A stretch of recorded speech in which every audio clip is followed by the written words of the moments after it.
Great. So I just would like to introduce James Wellwood, who is the founder partner of Urbanic, which is a clothing brand.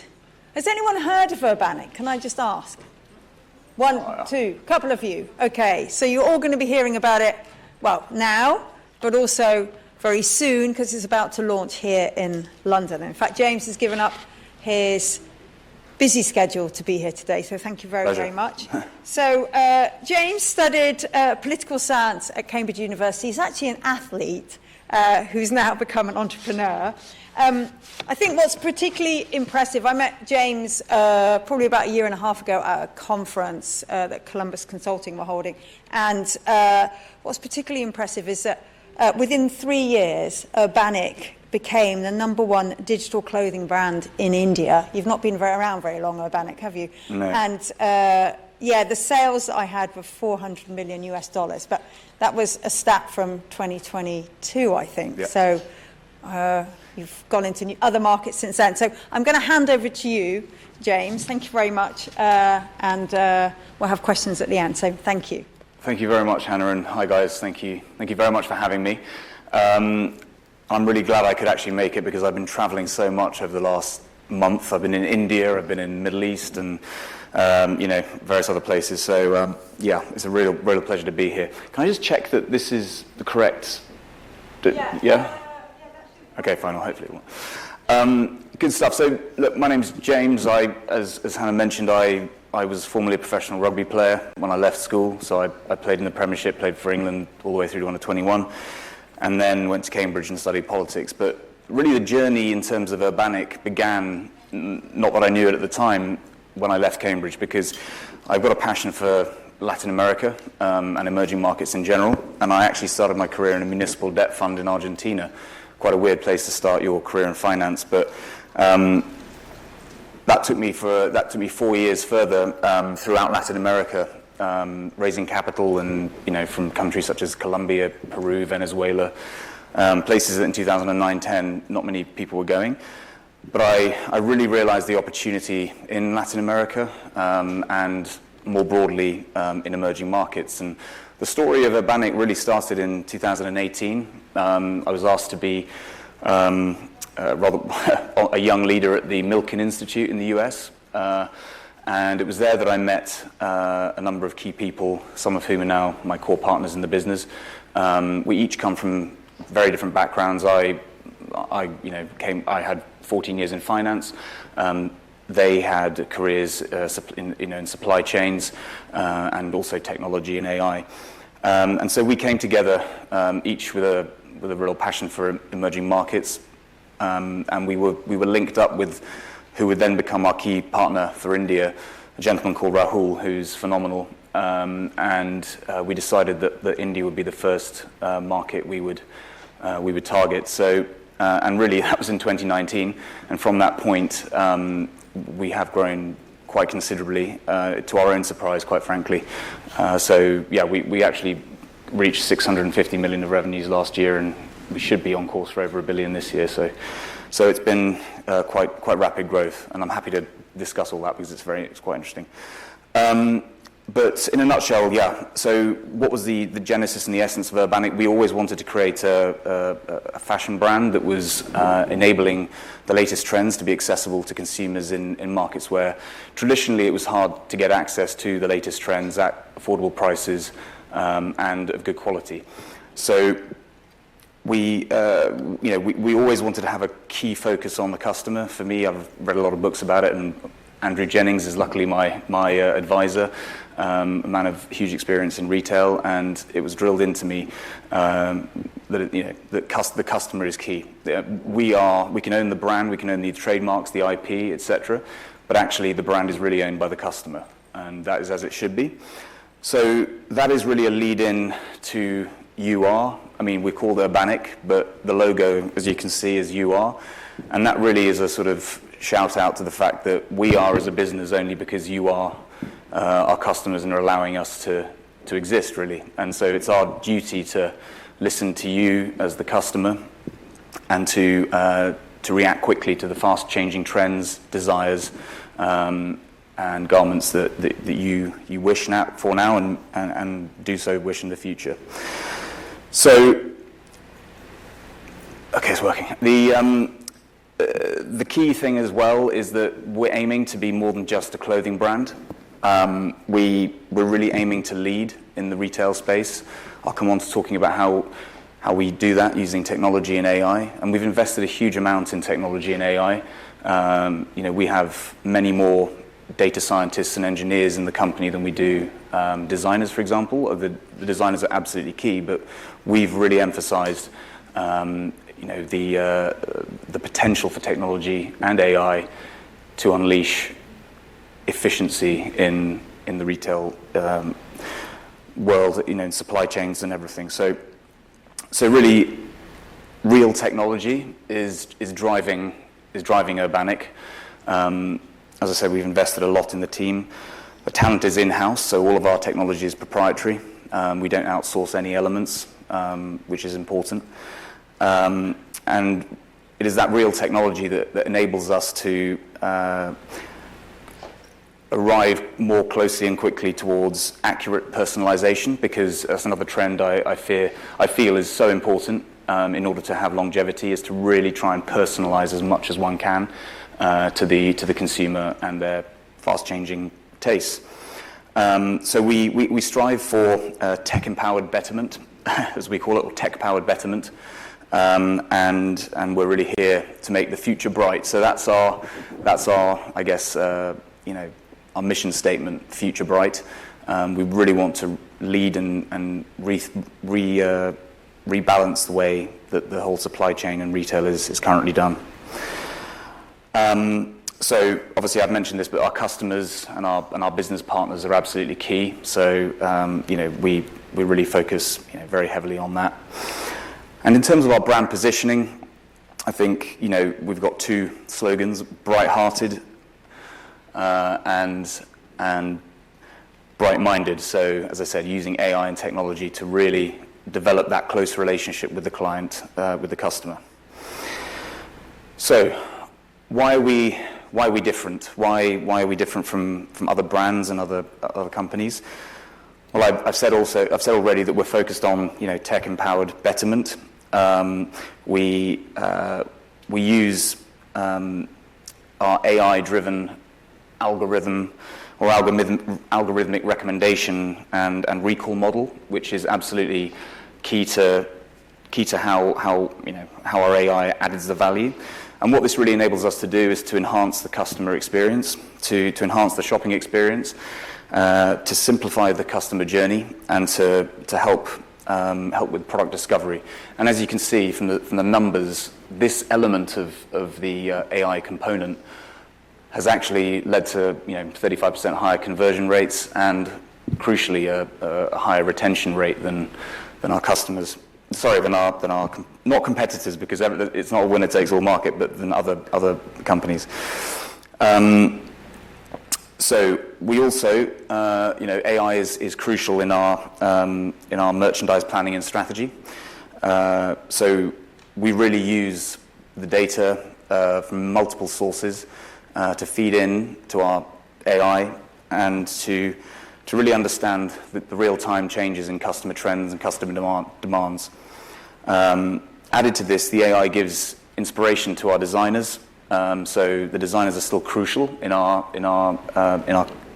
process, but they are far better enabled and informed with the very accurate AI that we employ, and it gives them an inspiration, but also a way to be slightly unbiased, because the AI obviously is objective, so it can receive many more inputs and variables than a human brain can, and also then the output is unbiased. So when you match that subjectivity with the objectivity, we believe you get that optimal solution for the customer.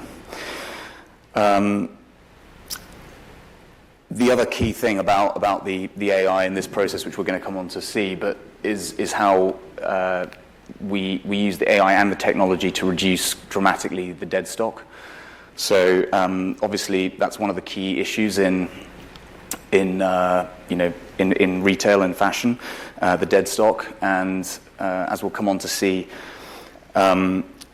we've actually got under 1% wastage in our business.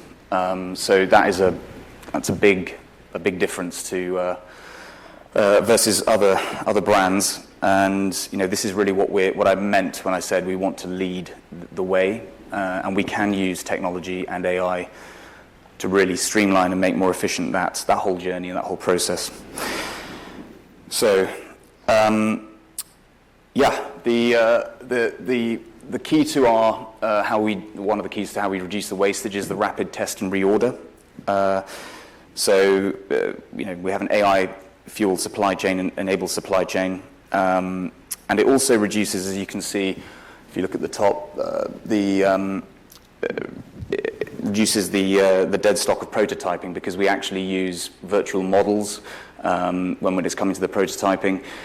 Because of the accuracy of the data input into the system, we really have a much more accurate view as to what we should be focusing on, therefore what ultimately, fabrics, etc., we should be targeting.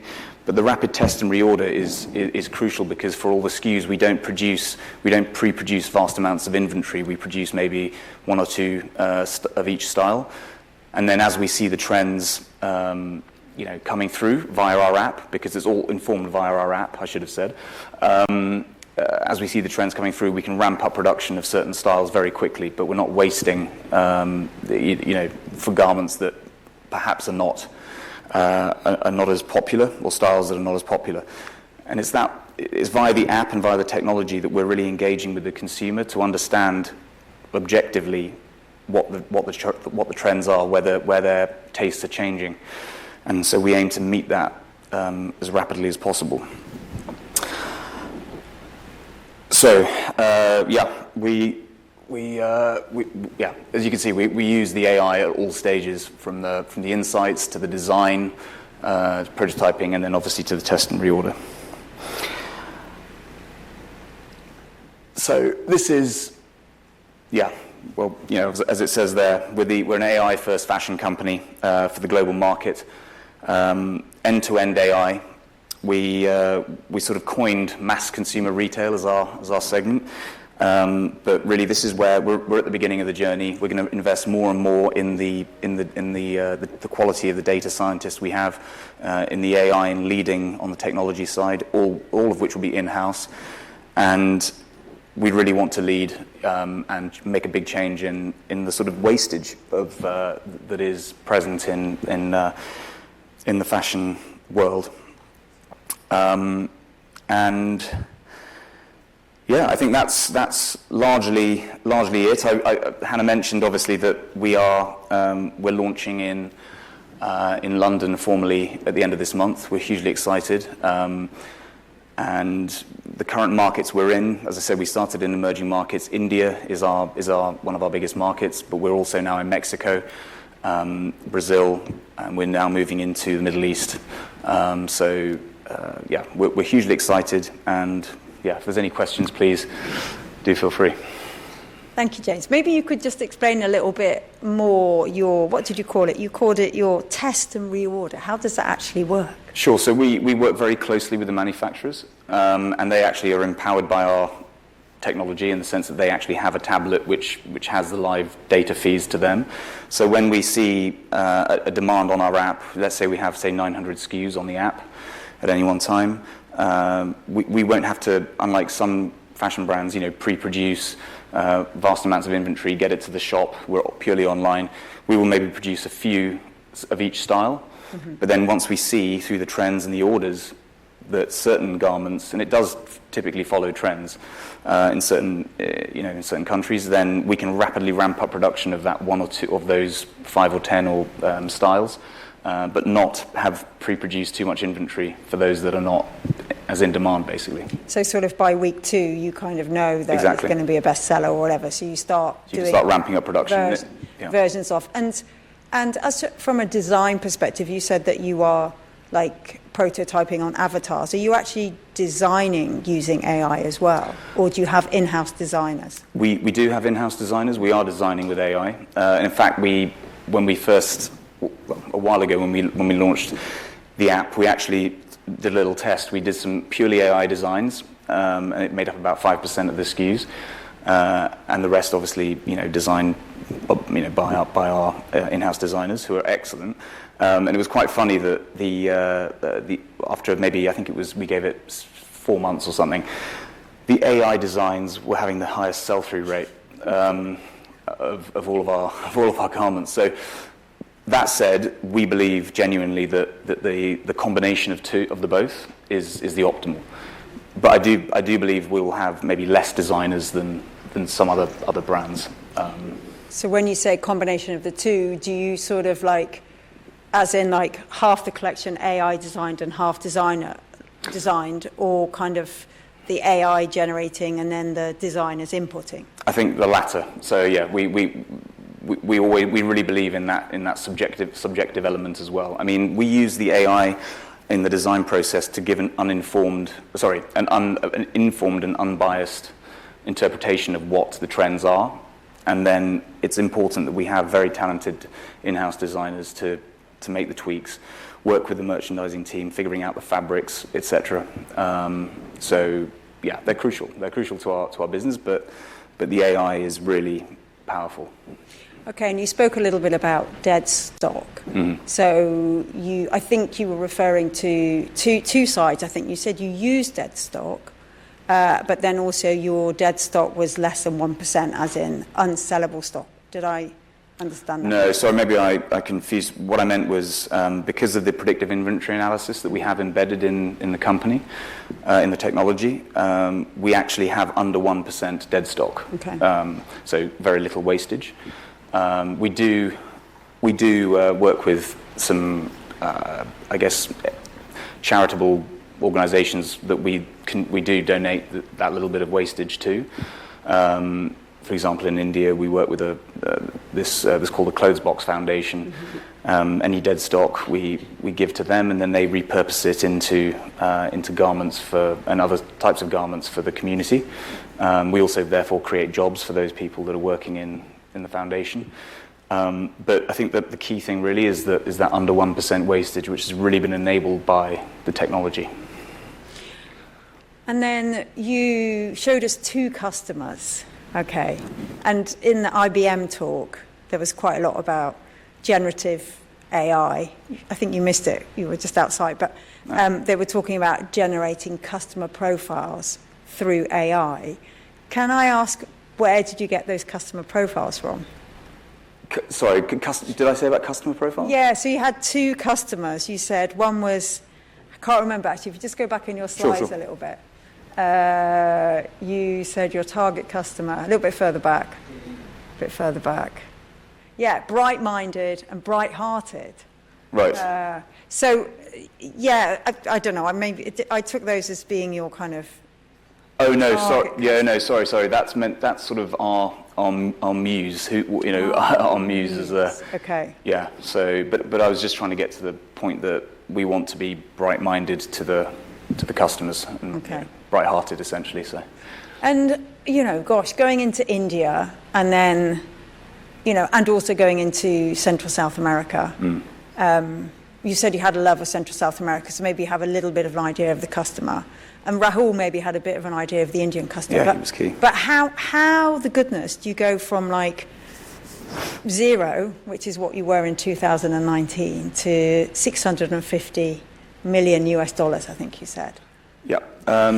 Honestly, we've been lucky, but equally we managed to. I think the crucial thing that we were trying to achieve was to, apart from offering the latest trends at good prices, good quality, the key thing we were trying to build was a community, and we achieved that largely via social media. So we launched in India in 2019. Obviously, then COVID hit. It was pretty awful in India. COVID, it was bad everywhere, but it was really bad in India. But obviously, we were an online solution for people, and we could still receive orders and still fulfill those orders. So that period saw us embed ourselves really, and we were always focused on community values, liberating, wearing what you want, rather not being afraid to express yourself through your clothes. And that really then gathered in momentum, and we sort of grew a big social media following, which again, obviously we're an online brand, so further fueled the demand and the orders and people downloading the app. And so it really gathered momentum there. And that took, it took off pretty quickly. In terms of Mexico, I mean, every market has its idiosyncrasies. There are, for example, in Mexico, the e-commerce penetration rate is around 30%. So people inherently have a mistrust, I suppose, of online purchasing, whereas in India it's very much accepted. So we've had to react to that. There's also different payment methods. So it's cash on delivery in India, whereas it's in other markets it's they pay online.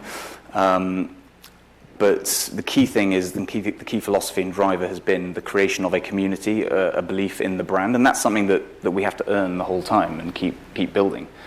But the good thing about it is that online, it's if it gathers momentum and buy-in, then it can expand quite quickly. So earlier on this morning, we had Nextel do a presentation, and actually I can see they've got a question to ask. But I was just going to say, one of the things Nextel spoke about was the challenges that you might face with not very much data. And obviously you started, I imagine, with not very much data. So yep. How have you kind of, how was it at the outset, I suppose, with like limited data? Sure. I mean, at the beginning, it is slow, right? And but the good thing is that we've got a very good team, and we've really focused on that. Data analysts, data scientists, engineers, and the key is to learn quickly. And so that's really in India. We were, as I said, lucky in the sense that we had nothing to lose, as it were, because we really we hoped it would go well, but we didn't realize it would go this well. And so there were in terms of getting education for the predictive inventory analysis at the beginning, we had to do it on an order by order basis, right, to gather the momentum. But slowly you build and you react quickly, and mistakes do happen. Sizing is one of the hardest things, right? So, but we've got a lot better at that now, and. Yeah, the key has been slowly to learn to, data obviously is the key, but then the interpretation of that and learning quickly to solve the problem has been the key. But it has been a learning experience. And the data you collect is from consumption patterns, in effect? Yes, on the one hand, but also the data, the inputs into the designs, that comes from fashion shows, online trends, really various sources online, and then it's the unbiased filtration of those through the AI that creates the output that then the designers work with on an AI model. It's not an avatar. I mean, they actually looks exactly like a person. Yeah. We don't have any of the wastage in terms of prototypes exactly. And all of the fits and refits.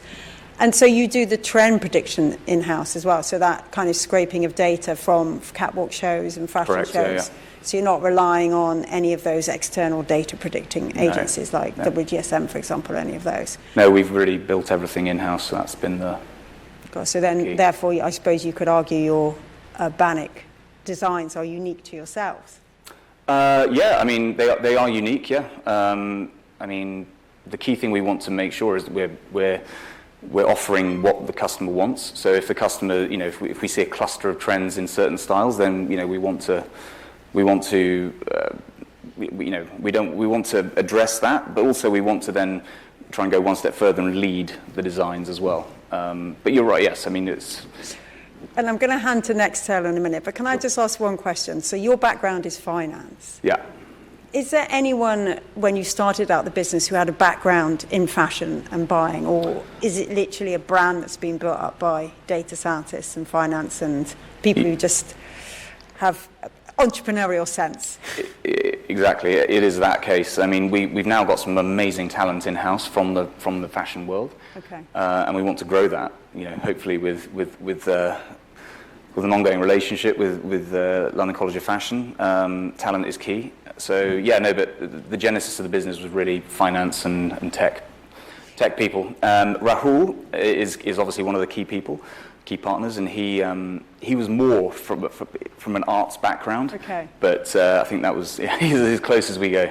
So maybe that's the secret. If you don't know all the things that can go wrong, you maybe have that confidence. Maybe, yeah. I'm just going to hand a mic here, and then a couple more questions there. So, sorry, these steps almost need to be a little bit bigger. Hi, James from Nextel. Good luck on your launch. Thank you.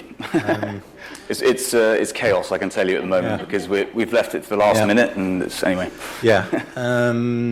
I guess it's probably not an AI question really, but it's probably to do with kind of the H&M, the Zara, Uniqlo. You know, they're pretty embedded in the UK. Well, maybe not so much Uniqlo, but how quickly from the trends that you're looking at, I know you're not just looking at them, but you're looking at the catwalks, etc. How quickly can you get those trends to market in the UK, for example? I know in India and Mexico it's a similar thing, but the UK is an interesting market, if you like. Absolutely, yeah. You know, how are you saying 4 weeks, 6 weeks? Is it, you know? It's to answer your question directly, it's typically around 2 weeks, just over 2 weeks, that we can turn around. To do testing. Exactly, and then to turn it into okay. to being on the app and available. But the UK, you're right, is a very competitive market. Yeah. You know, much more competitive than you know, say India would be. But really, it's our home market. It's a British brand, you know, and we really want to, you know, offer what we have to the customers here. But we're under no illusions that it's a very competitive space. I think the one thing to highlight is that, you know, on our pricing, because of the efficiencies we have along the supply chain and all throughout, it does allow us to reduce our pricing but still maintain solid margin. And so it'll be interesting to see how that plays out over time in the UK. You know, are you shipping from market? We warehouse everything now in London. So I've been, sorry, not in London, in England. Yeah. And yeah, so we get all the inventory delivered from, you know, Asia. We have production in India, production in Asia, and then it gets delivered to London. And so the key thing for us, honestly, is I think we'll be fine, but it will be a learning experience at the beginning. Is the delivery, the competitive delivery terms in London, in England? You know, it has to be next day delivery. I mean, a lot of businesses have tried to go one step further and, you know, fallen foul, you know, in terms of sort of delivering by taxi, etc. But I think as long as we can build up the trust with the customer in terms of solid delivery times, then hopefully, you know, the next day delivery will be acceptable. Whereas in India and Mexico, you know, the delivery time is longer, and that is acceptable to those markets. But I think that will change in time, so we have to adapt. Okay. Yeah. I was going to ask you what success looks like in the UK for you. Honestly, we're not looking to generate vast profits in the UK at the beginning. Yeah. We really want to just serve the customers and see how it goes. We're profitable as a business. We're growing rapidly in the other markets, but it is a little bit going into the unknown in the UK. But we want to have our flagship store here, not in the next year and a half, but in time, and you know, our HQ's in London. So we don't know. We just hope it slowly gains traction. Yeah. Okay. Yeah. If you need any help, you know where we are. Oh, thank you. Yeah. We have a question here. We have a question here. So yes. Don't worry. I can hear you. So. Okay. Yeah, thanks for the presentation. I just enjoyed it. It does link red and Oh, it's green now. now is it green? Super. Okay, yeah. Thanks for the presentation. I found it really insightful. And you touched on bettering the industry or the way fashion and fashion production is delivered through your brand. Could you elaborate or share insights about what you do on transparency? This could be supply chain transparency or ethical policies that you have, and also materials? Very good question, yeah. So in terms of the sort of ethics and supply chain, sort of manufacturing conditions and all that, we're very, very transparent. We get audited, every year. So that is completely above board. We don't work with, bad actors at all. The key question is on the materials, and the honest answer is that, as a business at the moment, the stage we're at, we haven't yet started to incorporate, wholly recycled materials or interesting new materials that are more sustainable. That is definitely our goal. But in complete transparency, I always believe that, you have to be a sustainable business, but you also have to be a sustainable business, right? Ultimately, it's a business. We've got shareholders, we've got investors, and we want to grow the business as a sustainable, financial business. The issue, honestly, is price point. So if we start integrating, wholly recycled materials or novel materials, which we will do slowly, but that is going to be a price point issue if we want to keep our margins in price sensitive markets like the emerging markets. So that has been that's our next, I'd say that's our next challenge. But we've got great relationships with some of the big fashion families. A lot of them are investors in our company, actually. And one of them, I won't mention the name, is really at the forefront of driving the sustainability investment, and we're actually friends with them, and they're really guiding us and advising us on that. But everyone understands that things take time, and we've only been around really for 4 or 5 years, so step by step. Yeah, thank you.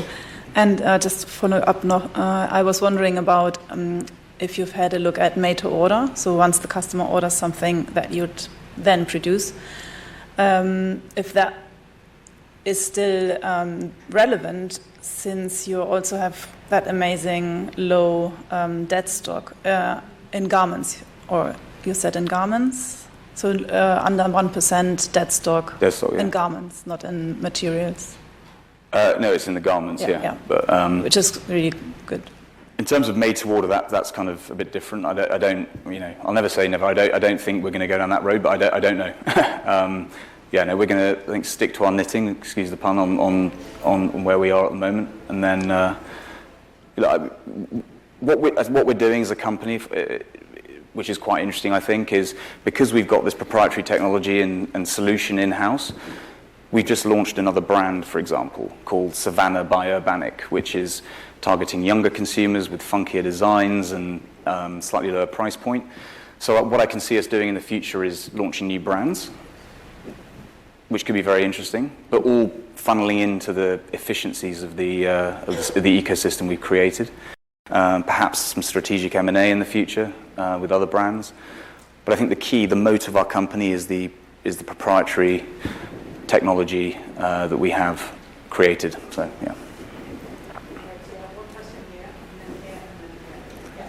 Hiya, thanks for your presentation. I'm just wondering where you're talking about like the test and repeat type of model. How do you kind of get your sizing right at the very start? So where you're buying small units initially, if you've got, say, a customer that ends up, if you've got a particular size out of stock, so a customer buys either a size up or a size down, how's that then being digested into your data so that you're buying right the second time round? Yeah, so going back to the sizing issues, that is one of the biggest challenges we have, especially when we enter a new market, because consumers, a medium in London does not mean the same as a medium in Mexico or a medium in India. So that is the biggest challenge, and it is a case of, our designers know what European sizes are, what UK sizes are, so we have got that information.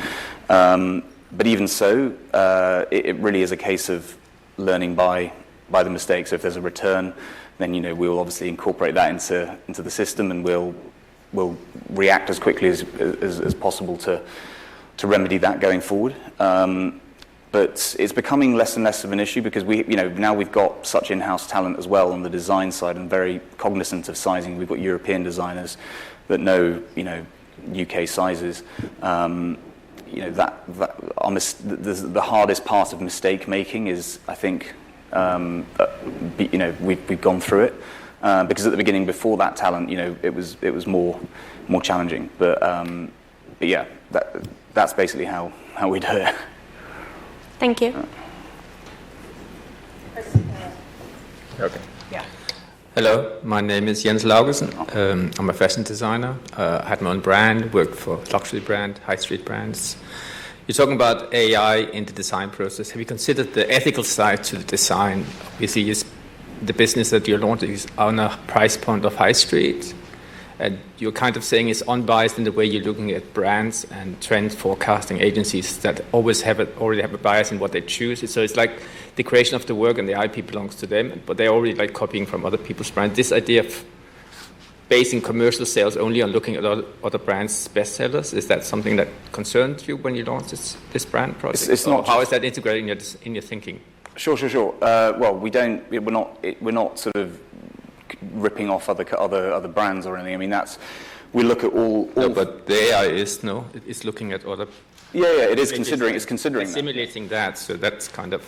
But ultimately, I would argue that Generating. that's just getting to the bottom truth of what customers really want. So, regardless of what brand may be doing, if the AI picks up the data sources, and it's not just from the brands, it's from the fashion shows, from social media trends.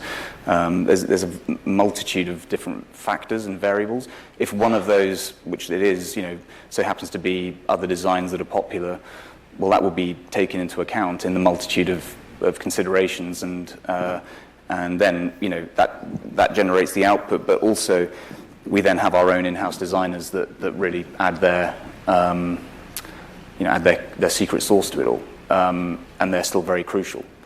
I just think what I meant about you have the objective and the subjective. I think the meeting of those two is the most powerful. And in fact, the more objective data you can get to empower the designer in their thought processes, because you're a designer, I'm not, but any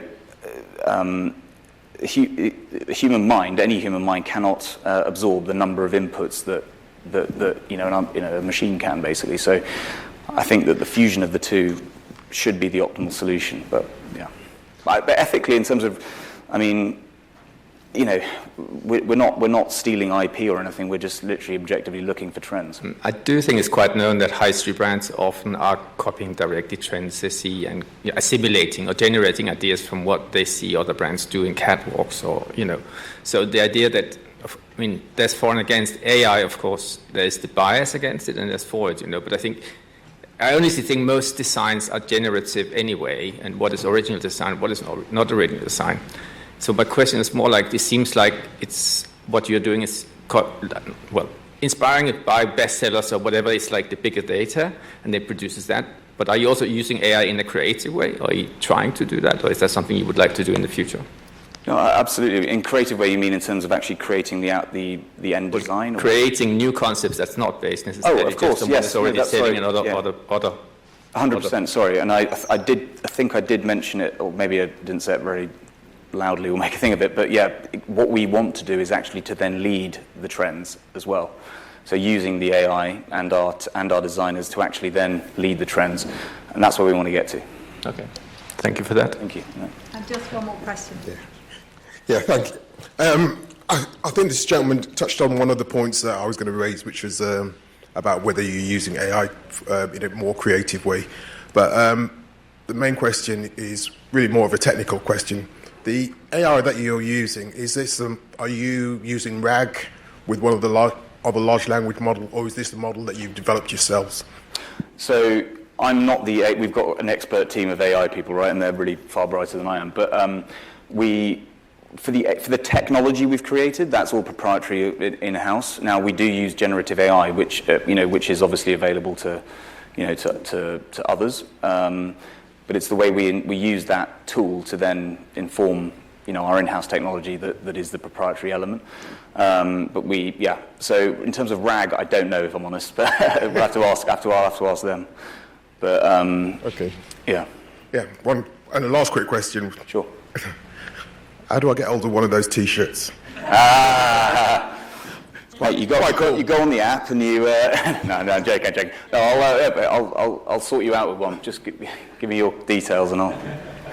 Just before we conclude, James, can you just share with us when is the London launch? Sure. Yeah. So we're aiming for the 27th of June, and yeah, I mean I'm not going to sort of say any more, but apart from the fact that it should be very exciting, that it's going to be a sort of precursor to it's a launch, but we're going to have another big event in September, which I think will be even bigger. But it's a soft launch now. Okay. And yes, it's lots of exciting things. Hopefully, you'll see the brand about. But yeah, 27th of June. So where are your marketing touch points? Where are we going to see the brand? We're looking at various ideas at the moment. Okay. I don't know which ones we're going to end up doing, but it'd be nice to have the Piccadilly lights, for example, as one. But let's see. There's lots of ideas, and I don't know where it's going to land yet, but. It comes down to budget as well, right? So yes, things can get extraordinarily expensive, I've realised, in that space in terms of events and marketing sort of things. So it can get pretty expensive, so we've just got to see. And then one final question. Where did the name Urbanic come from? Is there a backstory to that? Honestly, it came from the business initially. We didn't, apart from the fact that we're a British brand and Mayfair Holdings is the name of the company.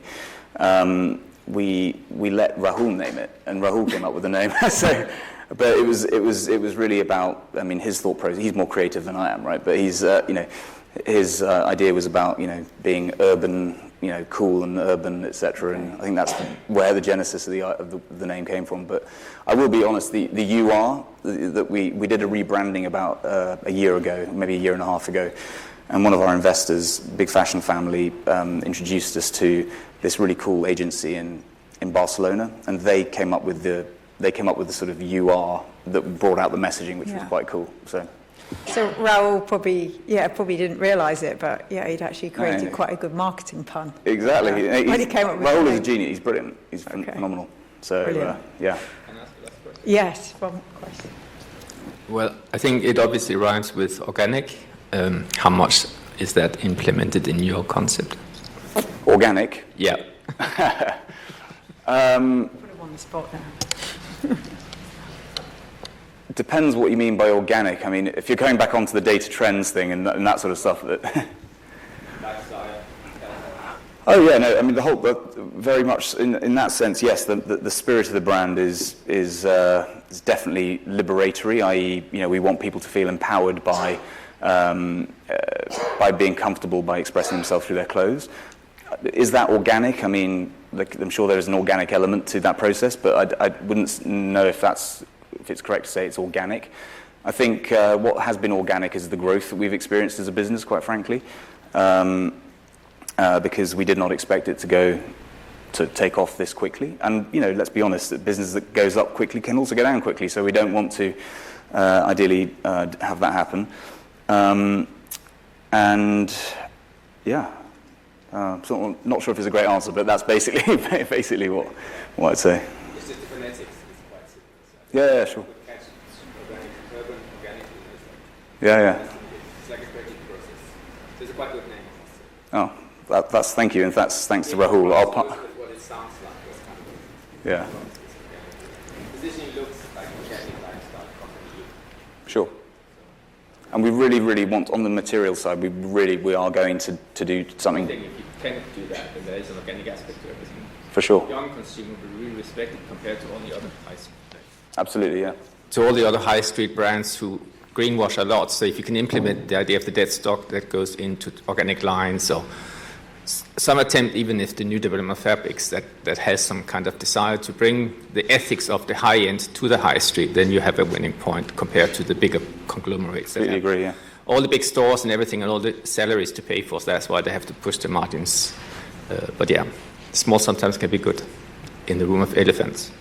Definitely. Thank you. Oh, well, thank you very much, James. Really grateful. Thank you. Good luck with the launch. Thank you. Thank you very much.